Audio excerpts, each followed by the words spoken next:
The instrument's graphical user interface displays the settings of several parameters, grouped in views, which can be loaded via this drop-down menu. If you want to access an option inside any of these views, simply click on the desirable item. In this video, we will analyze all the options present in every item of this main menu. The key velocity is a very important controller, since it affects the attack behavior and the transition time between nodes. It is well known that MIDI keywords have different and uneven velocity response, and this may heavily influence the performance of a virtual instrument. To obviate this problem, the instrument includes a velocity rescaler, which can be set either manually or automatically to correct the keyboard velocity response curve. If bell mapping is selected in the drop-down menu, the velocity mapping GUI will be displayed showing the relationship between in, x-axis, and out, y-axis, velocity values. A straight line between bottom left to top right means linear mapping, or no changes. The graph can be directly edited with your mouse, so that you can program any velocity response you need.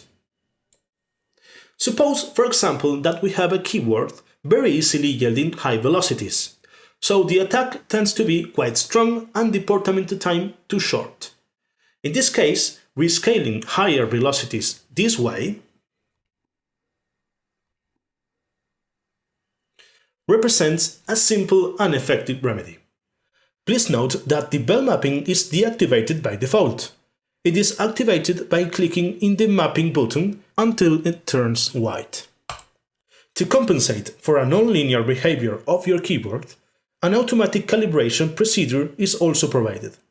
Just click on the calibration button until it turns white.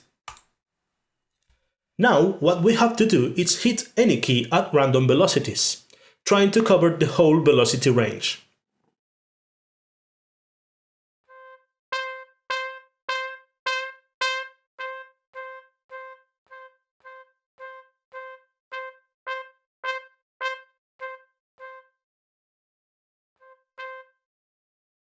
Each new output velocity will appear as a new bar in the lower panel. The overall velocity curve output of your keyboard will progressively be updated in the upper panel. After you are finished with the automatic mapping procedure, disable calibration by clicking on it until it turns gray. From now on, compensation for nonlinearity of not-owned velocities will be carried out if mapping is active. You may also correct the compensated curve with your mouse. Please note that all the changes will be maintained upon storing and reloading the instrument. Expression mapping is very similar to bell mapping, but this time we are talking about expression values. And again, it can be changed to fit your needs.